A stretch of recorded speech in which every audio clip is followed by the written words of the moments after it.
Vote গণনার আগের দিন নোয়াপাড়ার বিজেপি প্রার্থী অর্জুন সিং তিনি আবার হুঙ্কার দিয়ে বলছেন, আমরা ডিজে বাজাবো না, ডিজে বাজানোর স্বাদ নেই, উন্নয়নকে রাস্তায় নিয়ে আসবো আর সকলকে গুড় বাতাসা খাওয়াবো। শুনুন। ডিজে লাইন কেটে দিয়েছে আমরা, আর ডিজে বাজানোর স্বাদ। আপনারা কি করবেন? আমরা কোনো ডিজে না, আমরা একদম না গুড় বাতাসা। আমরা গুড় বাতাসা, উন্নয়নকে রাস্তায় নিয়ে আসবো আর গুড় বাতাসা খাওয়াবো। আমরা কোনো ডিজে বাজাবার বিশ্বাসী নেই। ডিজের তার তো বাংলার মানুষ কেটে দিয়েছে, কেন ডিজে পশ্চিমবাংলাতে তো এমনিও এলাউ নেই। দুষ্টের দমন, শিষ্টের পালন, ভগবানের কাছে এই প্রার্থনা। এই ভোট পরিবর্তনের ভোট। ভোট গণনার আগের দিন পুজো দিতে বেরিয়ে জয়ের ব্যাপারে আশাবাদী মানিকতলা বিজেপি প্রার্থী তাপস রায়। রাত পোহালেই গণনা শুরু, তার আগেই সকাল থেকে একের পর এক জায়গাতে বিজেপির প্রার্থীরা তারা একের পর এক মন্দিরে পুজো দিচ্ছেন। ঠিক এখানে আমরা যেমনটা দেখলাম যে মানিকতলা কেন্দ্রের বিজেপির প্রার্থী তাপস রায় তিনি তার নির্বাচনী যে কার্যালয় তার পাশে দক্ষিণাকালী মন্দিরে গিয়েছিলেন। কি প্রার্থনা? না, মার কাছে প্রার্থনা একটাই। আমি সকালেও গেছিলাম এখানে, মানে আমার মানিকতলা কেন্দ্রে বা কার্যালয়ে ঢোকার আগে ঠনঠনিয়া সিদ্ধেশ্বরী কালী মন্দিরে, সেখানেও একই প্রার্থনা, দুষ্টের দমন শিষ্টের পালন হোক পশ্চিমবাংলায়। একেবারে দিনের শুরুতে বাড়ির পাশের যে মন্দির সেখানেও গেছিলেন এবং এখন দেখছি এখানে আগামীকালের প্রত্যাশা কি, কর্মসূচি?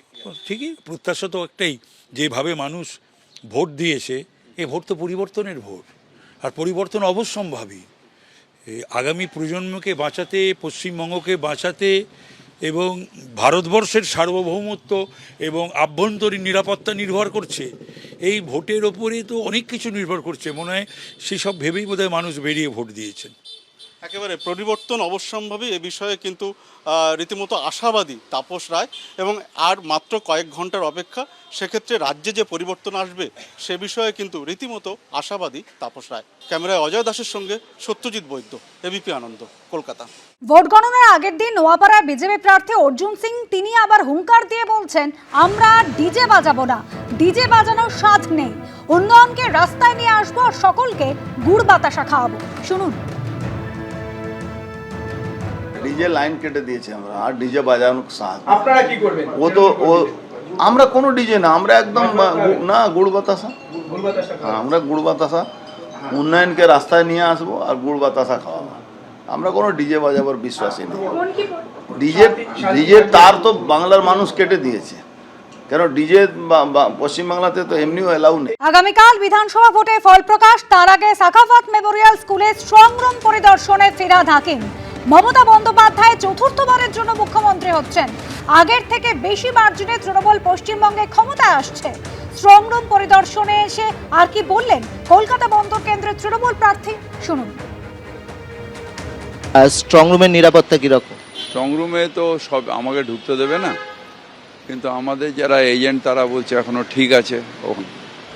টিভির সামনে আমাদের সারাদিন রাত লোক বসে আছে, সিসিটিভির যে টিভিটা যেটা এসছে, তাই এখনও আমি ডেভিড হেয়ারেও জিজ্ঞেস করে এলাম, আমাদের লোকেরা যারা বাইরে রয়েছে এতেও জিজ্ঞেস করে এলাম, আমাদের বালিগঞ্জ গভর্নমেন্টে এখানেও ওরা ছিল ভেতরে, বললো সিসিটিভিতে ঠিক আছে এখনো পর্যন্ত।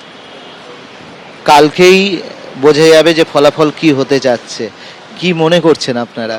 মমতা ব্যানার্জি চতুর্থবারের জন্য মুখ্যমন্ত্রী হচ্ছেন, সেটা 6 তারিখে নেবেন না 7 তারিখে নেবেন সেটা ওনার ব্যাপার, কিন্তু মমতা ব্যানার্জি মুখ্যমন্ত্রী হচ্ছেন এবং বড় মার্জিন, আগের থেকে বেশি মার্জিনে বেশি সিট নিয়ে তৃণমূল কংগ্রেস আসছে, এটা 100%। কোনো টেনশন কাজ করে না আগের দিন ফলাফল? কোনো টেনশন কোনো কাজ করে না, কারণ সারা বছর মানুষের সাথে আছি, সারা বছর লেখাপড়া করছি, ইলেকশনে পরীক্ষার দিনে পরীক্ষার রেজাল্ট নিয়ে চিন্তা করবো কেন?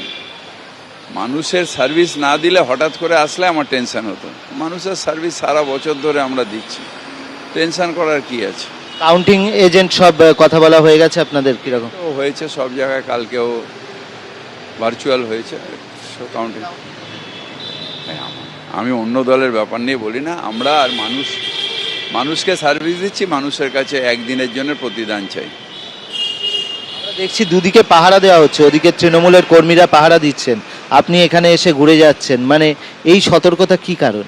সুনিশ্চিতভাবে যখন একটা ইলেকশন হচ্ছে আমরা সব রকমভাবে আমাদের সংগঠন যেটা আছে সেটাকে কাজে লাগাবো। আমরা সবসময় চোখ খোলা রাখবে, এটাই তো নিয়ম। কি হবে ভবানীপুর? ভবানীপুর অনেক অনেক মার্জিনে মমতা ব্যানার্জি জিতবেন, এটা সবাই জানে। এবিপি আনন্দ, এগিয়ে থাকে, এগিয়ে রাখে।